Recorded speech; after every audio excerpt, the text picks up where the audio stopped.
அன்னை ஸ்ரீ சாரதா தேவியின் அன்பு மொழிகள். கடமைகளை செய்து கொண்டே போ. மனதின் அழுக்குகள் அப்படியே இருக்கின்றனவா, போய்விட்டனவா என்றெல்லாம் கவலைப்பட்டு கொண்டிருக்காதே.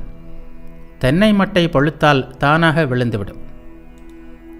உங்கள் அனைவரின் வாய் மூலமாகவும் நான் சாப்பிடத்தானே செய்கிறேன். நீங்கள் சாப்பிட்டாலே நான் சாப்பிட்டது போல்தான். அவதார புருஷரை எல்லோராலும் அறிந்து கொள்ள முடியுமா என்ன? ஏதோ ஓரிருவரால் மட்டுமே முடியும்.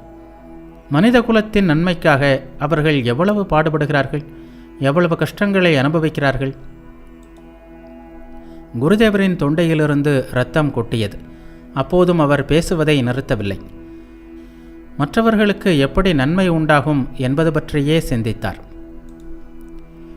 உலகில் வாழ வேண்டுமானால் கொஞ்சம் இந்த பக்கம் அந்த பக்கம் பார்த்து வாழ வேண்டும். கவனமின்மையை விட வேண்டும். எச்சரிக்கையுடன் இருக்க வேண்டும். அப்போதுதானே மற்றவர்களுடன் வாழ முடியும். நான் ஒரு வாய் வழியாகத்தான் சாப்பிடுகிறேனா? அப்படியா நீ நினைத்து கொண்டிருக்கிறாய்? நானே தான் அனைவருமாக ஆகியிருக்கிறேன். மீண்டும் மீண்டும் வர வேண்டியிருக்கிறது. இதிலிருந்து விடுதலையே கிடையாதா? எங்கே சிவன் அங்கே சக்தி. சிவசக்தி ஒன்றாக வருகிறார்கள். மீண்டும் அதே சிவன் அதே சக்தி. தப்பவே முடியாது. ஆனால் உலகம் இதை புரிந்து கொள்வதில்லை.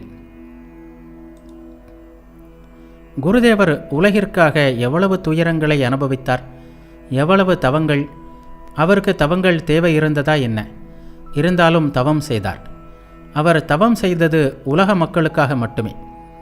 சாதாரண மனிதர்களால் தவங்கள் செய்ய முடியுமா என்ன? அவர்களிடம் வேகம் எங்கே, ஆற்றல் எங்கே? அதனால்தானே குருதேவர் எல்லாம் செய்ய வேண்டியிருந்தது.